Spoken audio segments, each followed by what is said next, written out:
Amen, merci Alain. Bonjour à tous. Bonjour. Si jamais pas de l'eau là. J'aimerais juste prendre une minute de votre temps ce matin. Pourquoi?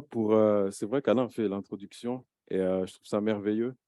Et juste si on peut juste observer, parce que souvent on a tendance à l'église à dire, voilà, il manque ci, il manque ça. Et ce matin, j'ai à cœur simplement de vous demander de vous tourner du côté un peu de la sono et de regarder ce jeune frère à moi. J'aime bien le taquiner le matin. Il s'appelle Believe et ce jeune petit frère a 14 ans. Et c'est vrai qu'on peut applaudir le Seigneur. Pourquoi? Parce que il a 14 ans et ce matin, Alain a dit que j'étais aussi un des fruits de l'Église. Certains m'ont eu à la garderie pratiquement, etc. Et quand je vois ça, je me dis, mais Seigneur, merci parce que tu pourvois toujours pour le futur. Amen. Et si je peux vous demander ce matin simplement d'ouvrir votre Bible, on va prendre le chapitre de Nombre. Dans Nombre 13, qui va nous servir ce matin un peu de texte de base. Nombre 13, à partir du verset 25 jusqu'au verset 33. Et rien que pour introduire un peu, c'est qu'on va continuer sur le fondement que le pasteur a donné, qui est ce thème de la restauration, où il y a la restauration dans notre Église, c'est la vision qu'on a.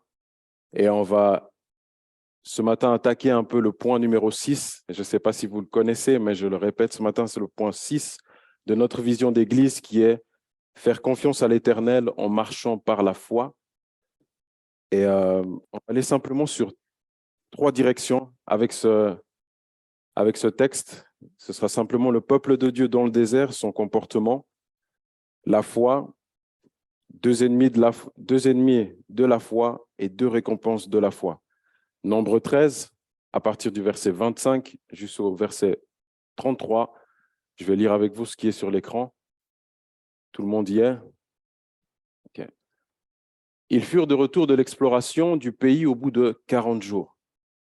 À leur arrivée, ils se rendirent auprès de Moïse, d'Aaron et de toute l'assemblée d'Israël, et de toute l'assemblée des Israélites à Kadès dans le désert de Paran.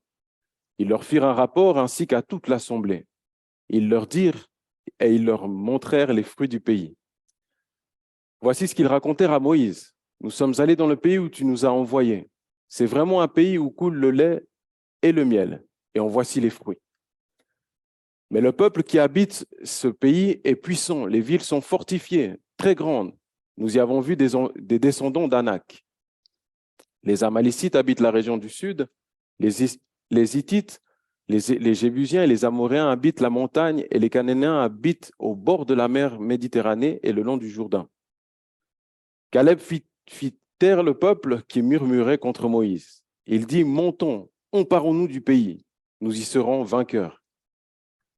Mais les hommes qui l'avaient accompagné dirent, nous ne pouvons pas monter contre ce peuple, car il est plus fort que nous. Et ils dénigrèrent devant les Israélites le pays qu'ils avaient exploré. Ils dirent, le pays que nous avons parcouru pour l'explorer est un pays qui dévore ses habitants. Tous ceux que nous y avons vus sont des hommes de haute taille. Nous y avons vu les géants, les descendants d'Anak qui sont issus de géants. À nos yeux et aux leurs, nous étions comme des sauterelles. Amen. Amen. Juste pour placer le contexte ce matin ici, c'est les Israélites dans le désert, les Israélites qui marchaient depuis un long moment avec le Seigneur, sont là dans le désert à Kadès Barnéa. Kadès Barnéa, c'est en fait, ils étaient juste à la frontière, en fait, frontière du côté sud, tout près de Canaan finalement. Dans Deutéronome 1-2, on voit en fait quand on lit le texte que Canaan était placé juste à 11 journées des Israélites. À 11 journées, ils pouvaient arriver à Canaan. Et dans ce contexte ici, ce qu'on peut déjà voir, c'est que ces Israélites, c'est Dieu lui-même qui dit aux Israélites, allez explorer le pays. Ce qu'on a lu ce matin, c'est le rapport, c'est ce qu'ils vont donner.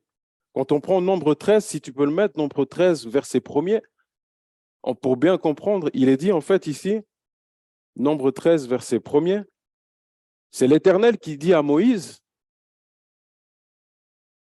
l'Éternel dit à Moïse, envoie des hommes explorer le pays de Canaan que je donne aux Israélites. Tu enverras un homme issu de chacune des tribus de leurs ancêtres.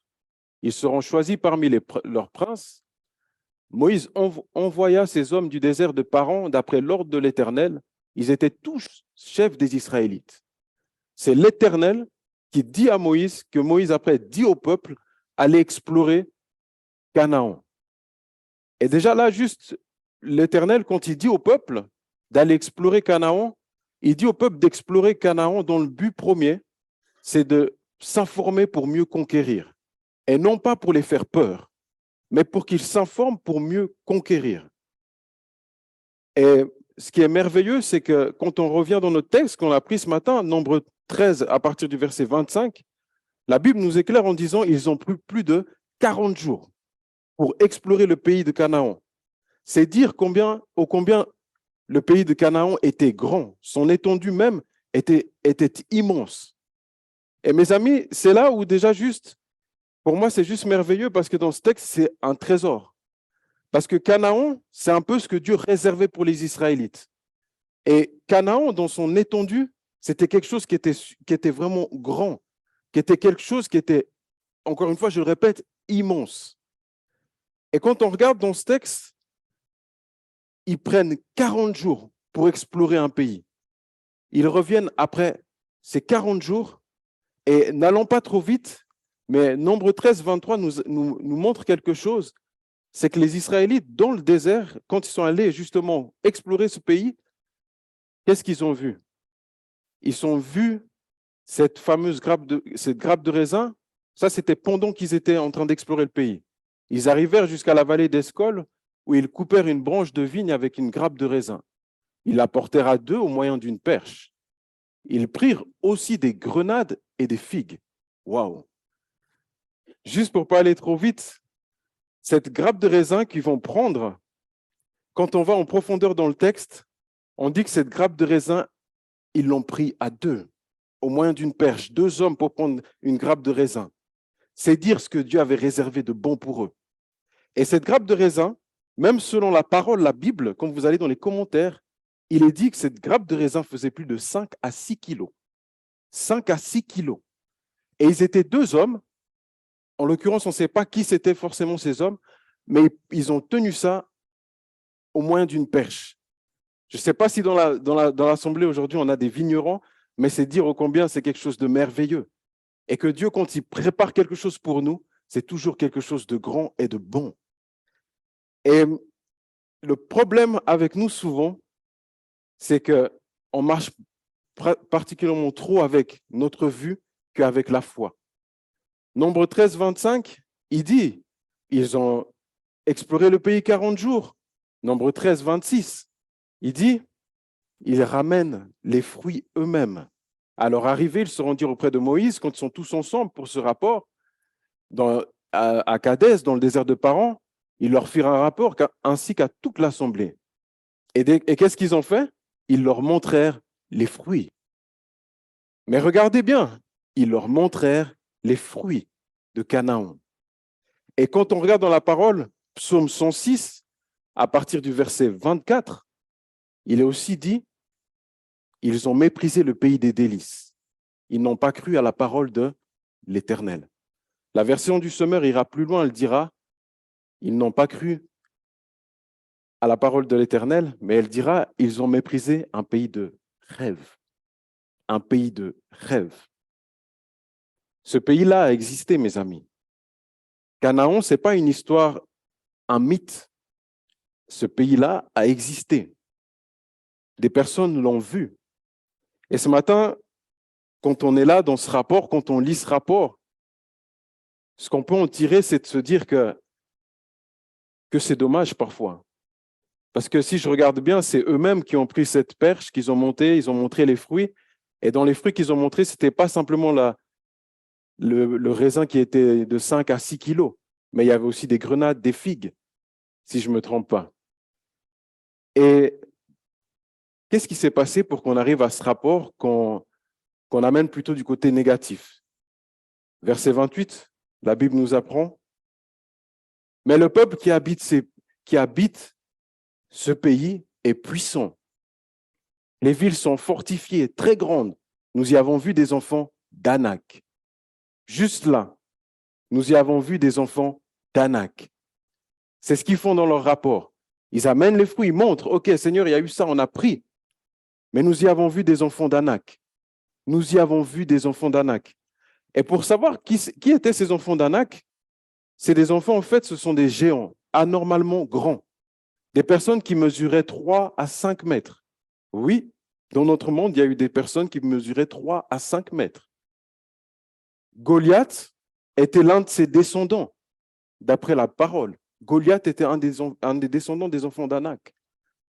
Et mes amis, quand on regarde ce rapport au plus loin, qu'est-ce qu'on peut comprendre? C'est qu'ils ont eu peur.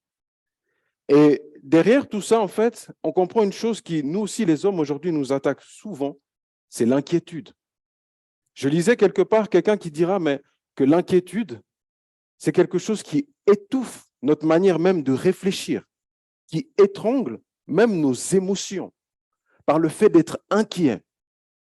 Ils ont même plus réfléchir en se disant mais Dieu nous a montré des fruits, Dieu nous a montré des choses, on est venu avec. Mais ils ont dit eux-mêmes, nous y avons vu des enfants d'Anak. Nous avons vu des enfants d'Anak. Et on voit aussi dans ce rapport, qu'est-ce qu'on voit? C'est que la peur grossit les proportions. La peur leur fait imaginer plein de choses. Souvent, quand on a peur, on est comme ça. Et ça monte crescendo. On a peur. Qu'est-ce qu'on va faire? Comment on va faire? Etc., etc. Mais c'est là où, justement, on a besoin de comprendre ce matin encore, c'est que la foi, c'est un langage. La foi est un langage pour Dieu, est un moyen qu'on communique avec lui. La foi, c'est comme un moyen d'échange.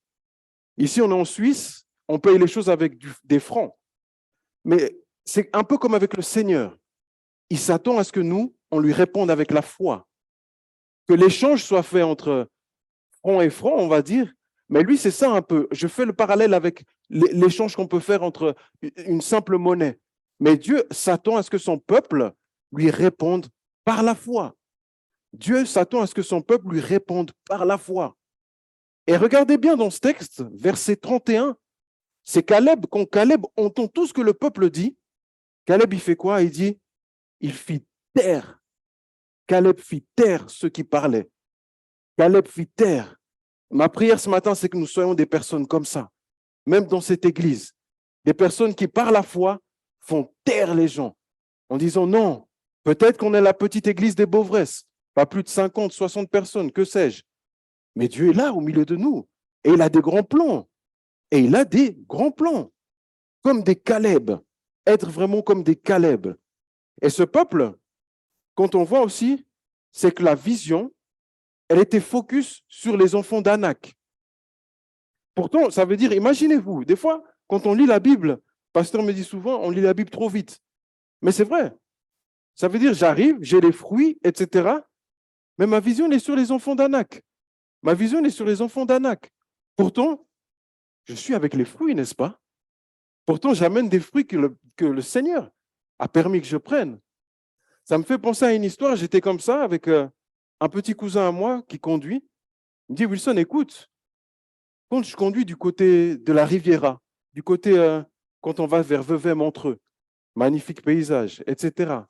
Mais maintenant, il me dit, Wilson, moi, je suis mal à l'aise, j'ai peur un peu de regarder à droite. Pourquoi? Parce que je vois tout ça et tout. Je dis, mais toi, tu dois être focus là où tu conduis, pas là-bas à droite. Et on est appelé à être comme ça avec le Seigneur, les yeux fixés sur lui. Les yeux fixés sur lui.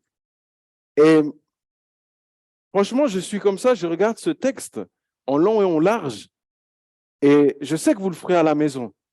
Et il est incroyable de pouvoir discerner en se disant, mais Père, si on fait le calcul, le peuple d'Israël marchait avec Dieu. La Bible déclare même en disant qu'ils ont mangé la nourriture des anges. Ils mangeaient de la manne, ils buvaient de l'eau tous les jours, de manière surnaturelle, miracle sur miracle.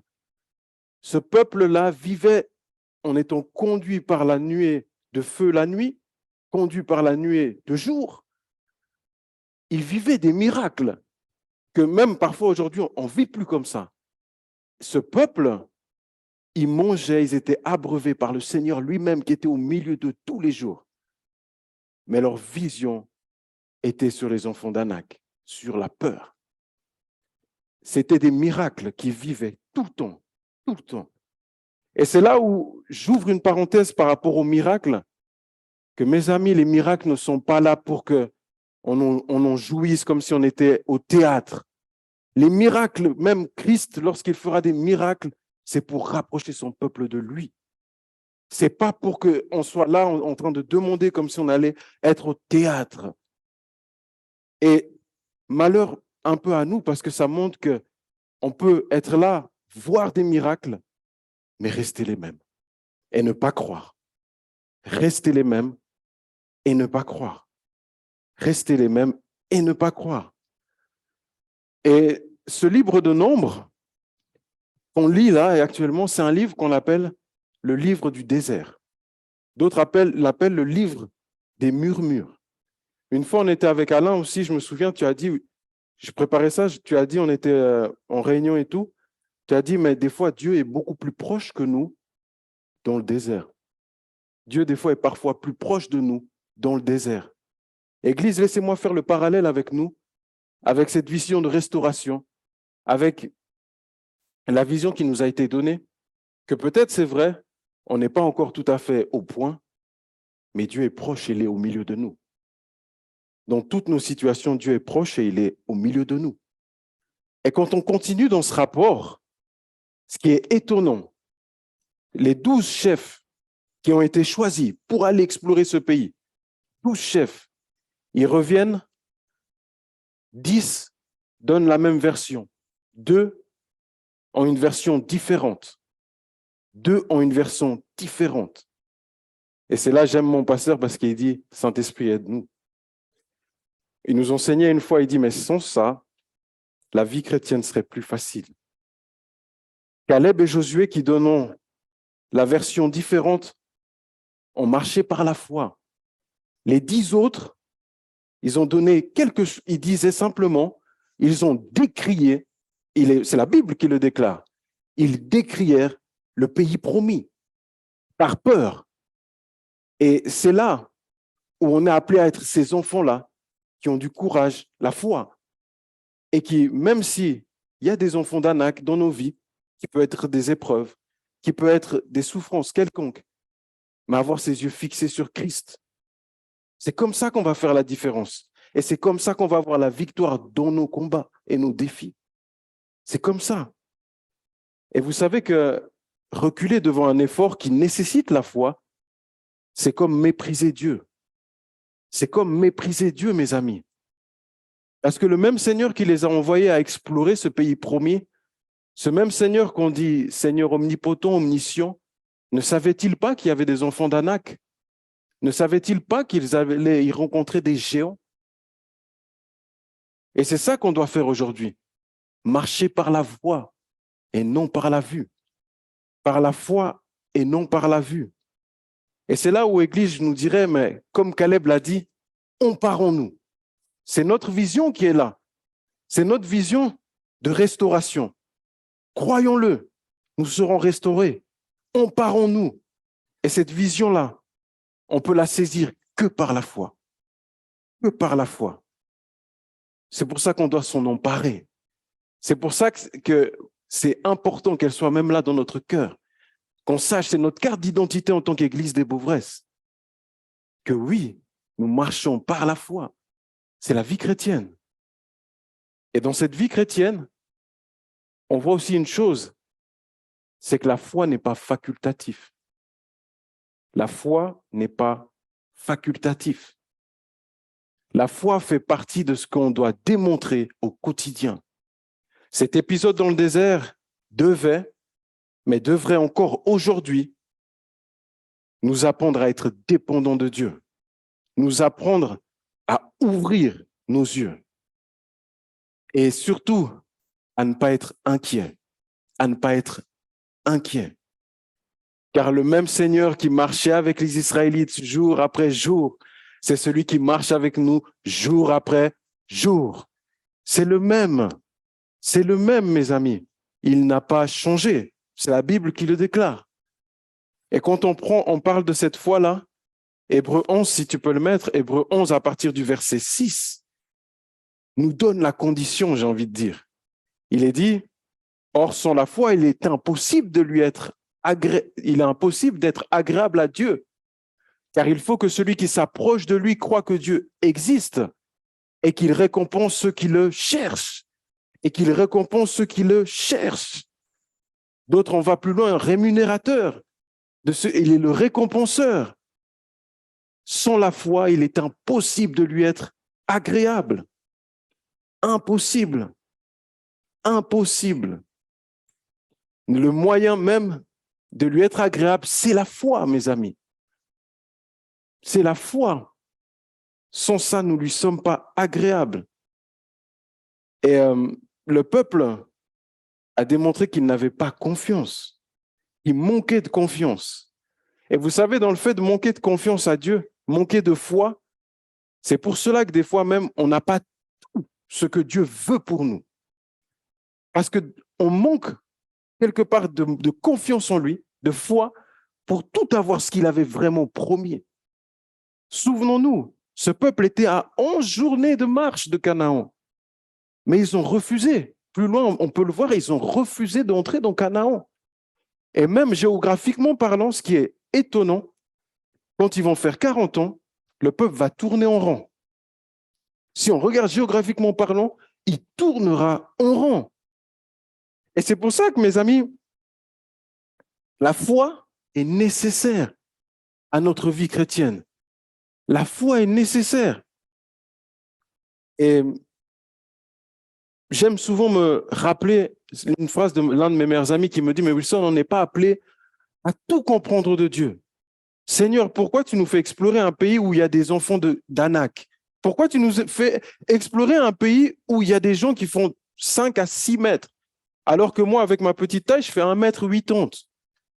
On n'est pas appelé à tout comprendre, mais on est appelé à lui faire confiance. On est appelé à lui faire confiance. Pas à tout comprendre, mais à lui faire confiance, à avoir foi. C'est ça. Et des fois, dans notre rationalité, dans notre manière de réfléchir, on veut comprendre. Mais Seigneur, pourquoi, ceci, cela? Stop. Fais confiance. Et confiance. Et confiance. C'est tout. Et confiance. Et même la croix de Christ, c'est pour notre foi, pour que nous ayons confiance. Il est mort pour nous. Oui. La foi, c'est ça aussi. C'est pour notre foi aussi. Et c'est là où, dans ce texte, quand on va même plus loin, à partir du verset 32, 33, qu'est-ce qu'on peut y voir? Qui est bien dommage. Ils dénigrèrent devant les Israélites le pays qu'ils avaient exploré. Ils dirent, le pays que nous avons parcouru pour l'explorer est un pays qui dévore ses habitants. Tous ceux que nous y avons vus sont des hommes de haute taille. Stop. Tous ceux que nous y avons vus sont des hommes de haute taille. Imaginez-vous la scène. Les 2 hommes avec la perche et la grappe de raisin à 5 à 6 kilos.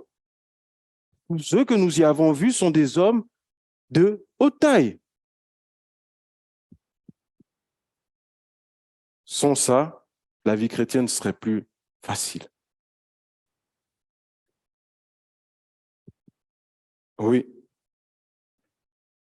C'est ça. L'image même de ce qui s'est passé, c'est ça. Nous sommes là, assemblés. Ils dénigrent. Tous ceux que nous y avons vus sont des hommes de haute taille. Mais pourtant, j'ai la perche avec la grappe de raisin. Mes amis, David nous a donné une manière de penser, de réfléchir. Il dit, mon âme bénit l'Éternel et n'oublie aucun de ses bienfaits. Pourquoi? Parce que le jour où j'affronte une épreuve, je me fortifie avec ce que le Seigneur a déjà fait dans ma vie avant. Et là, après, je vais d'étape en étape. Ah oui, on a besoin de ça, mes amis. On a besoin de ça. et pas de remettre en question ce que le Seigneur a fait. Et attention, notre parole est une manière aussi de montrer notre foi. Hein. Notre parole est aussi une manière de montrer notre foi. Et encore une fois, sans la foi, nous lui sommes point agréables. Le même texte, Hébreux 10, verset 38, je crois, il est dit, mon juste marchera par la foi. Par la foi. Et c'est là où même on ne doit plus nous définir comme des personnes, j'aime bien parce que souvent dans le milieu du travail, on va dire, oui, mais tu sais, Wilson, ouais, c'est un croyant. Cette personne-là, c'est un croyant. Mes amis, on ne doit pas nous définir comme des croyants. On doit nous définir comme des gens qui vivent par la foi. Oui, cette personne-là, elle a la foi. Cette personne-là, c'est une personne de foi. Parce que la foi, c'est la condition même, c'est le style de vie même de chacun de nous. C'est notre style de vie même, la foi. C'est comme ça qu'on doit être défini. C'est que ma femme me dise, oui, mon mari, c'est un homme de foi. Ce n'est pas un simple croyant. Tous les jours, sa foi, il la met en pratique. C'est ce que j'espère pour chacun de nous. Et c'est ce que le Seigneur veut pour chacun de nous. Que la foi fasse partie de nos mains.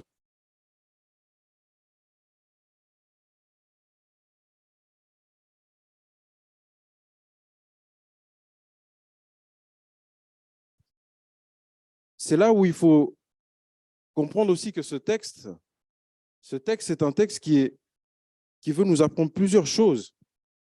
C'est qu'il est dans l'Ancien Testament, il démontre encore aujourd'hui que le souhait de Christ, c'est que son peuple continue de marcher par la foi. C'est que son peuple continue de marcher par la foi. Pourquoi? Parce que c'est ce qu'il veut. Et si tu peux mettre 1 Corinthiens 10, s'il te plaît. 1 Corinthiens 10 à partir du verset 5 et 6 qu'on va lire. Comme résumé, c'est le même texte. Il dit, mais la plupart d'entre eux, on parle des enfants d'Israël, dans le désert, n'ont pas été approuvés par Dieu puisqu'ils sont morts dans le désert. Verset 6. Or, ces faits sont arrivés pour nous servir d'exemple, afin que nous n'ayons pas de mauvais désirs comme eux en ont eu. D'autres versions parlera, ces faits, ces choses-là qui sont arrivées dans le désert sont pour nous, pour notre instruction, pour nous servir d'exemple, pour nous servir, pour qu'on se dise, tirer des leçons, pour tirer des leçons, pour qu'on puisse vraiment se dire, mais ce qui s'est passé là, c'est pas qu'on est meilleur qu'eux, loin de là, mais c'est que oui, il faut qu'on tire des leçons. Il faut qu'on se dise, il faut vraiment marcher par la foi. Parce que la foi, c'est vraiment le moyen par lequel même Dieu, on lui est agréable. Par lequel on lui est agréable.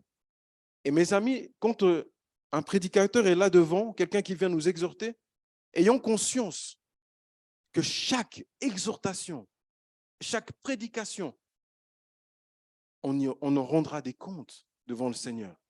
Tu as entendu ça. Qu'est-ce que tu en as fait? On en rendra des comptes.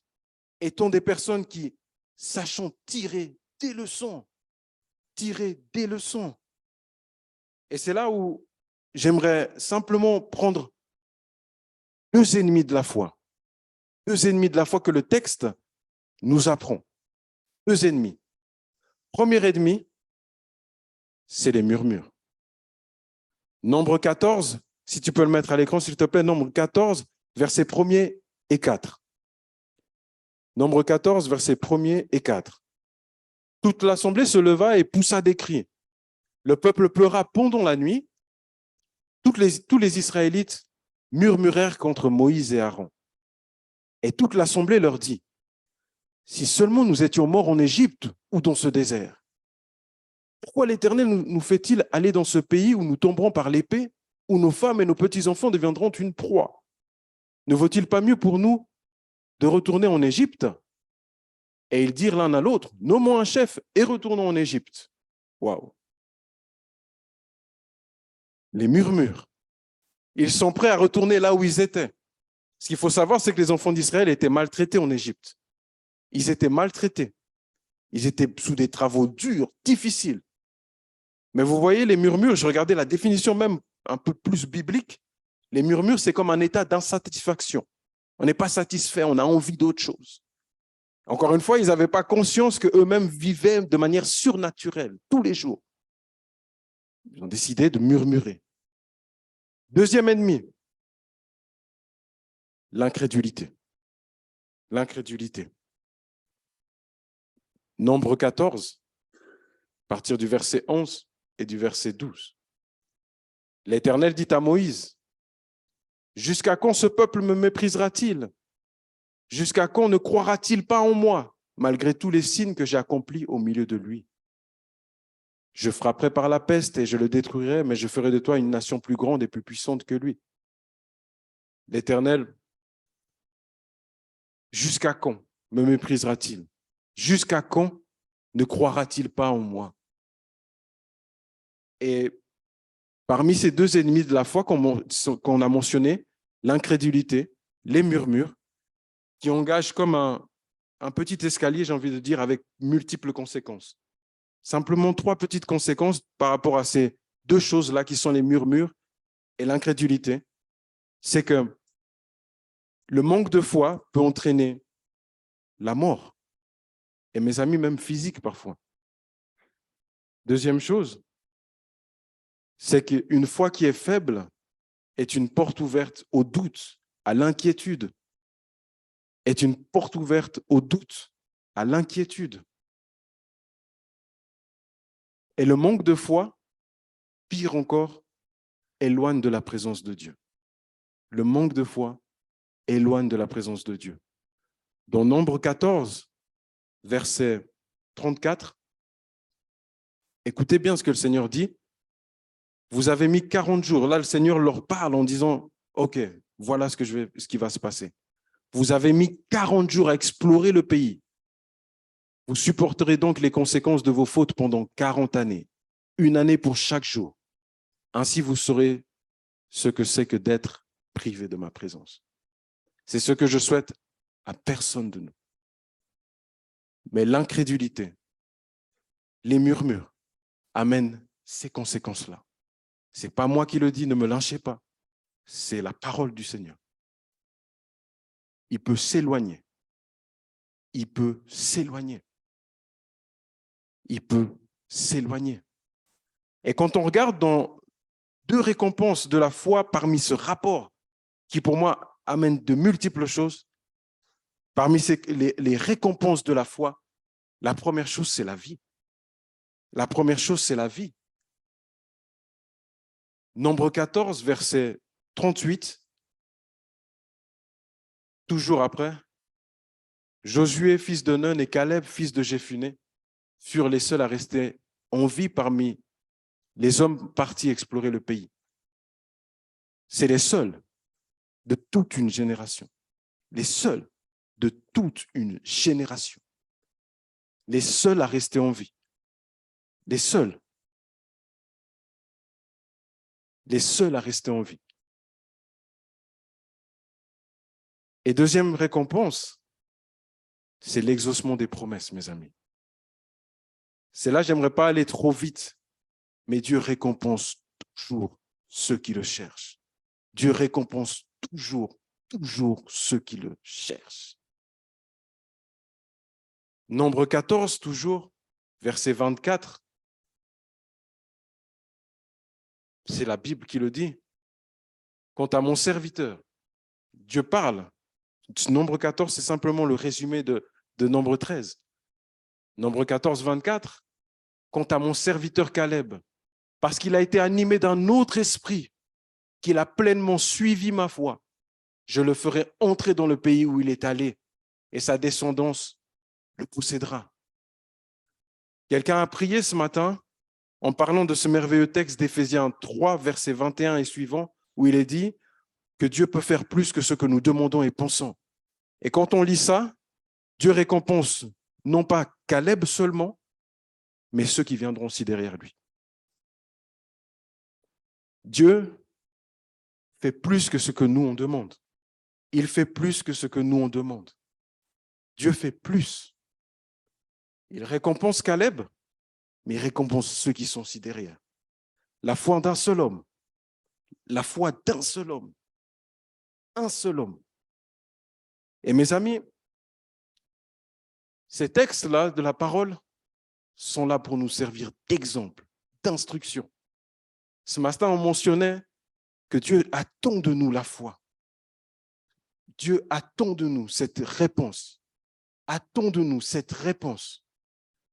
Et texte complémentaire dans le Nouveau Testament, Hébreux 3, à partir du verset 7 jusqu'au verset 11. Notre dernier texte ce matin. Le lire simplement dans la tranquillité. Il est dit, mais c'est pourquoi, comme le dit le Saint-Esprit, aujourd'hui, si vous entendez sa voix, n'endurcissez pas votre cœur comme lors de la révolte, comme le jour de la tentation dans le désert. Là, vos ancêtres m'ont provoqué, ils m'ont mis à l'épreuve, ils m'ont vu agir pendant 40 ans. C'est pourquoi j'ai été irrité contre cette génération et j'ai dit, ils ont toujours un cœur qui s'égare. Ils n'ont pas connu mes voies. Aussi, j'ai juré dans ma colère, ils n'entreront pas dans mon repos. Et Père, le Père nous dit que ce repos, c'était Canaan. Pour nous, aujourd'hui, notre repos, il est en Christ. Notre repos, mes amis, c'est en lui. Et c'est là où simplement, ce repos, on ne peut que le saisir par la foi. Ce repos, on ne peut que le saisir par la foi. Et ce n'est pas moi qui le dis, c'est le Saint-Esprit qui le dit. Si nous entendons sa voix, ce matin encore, si nous entendons sa voix, n'endurcissons pas nos cœurs. N'endurcissons pas nos cœurs. Ces paroles-là sont encore fraîches pour nous. Ces paroles-là sont encore à saisir. Parce que le même Dieu qui dit que celui qui le cherche, il répondra, c'est encore à saisir, mes amis. C'est là où simplement j'aimerais vous demander d'incliner vos têtes, qu'on puisse prier. Demandez au Seigneur qu'il puisse nous renouveler dans notre foi, qu'il puisse simplement faire ce qui lui semble bon.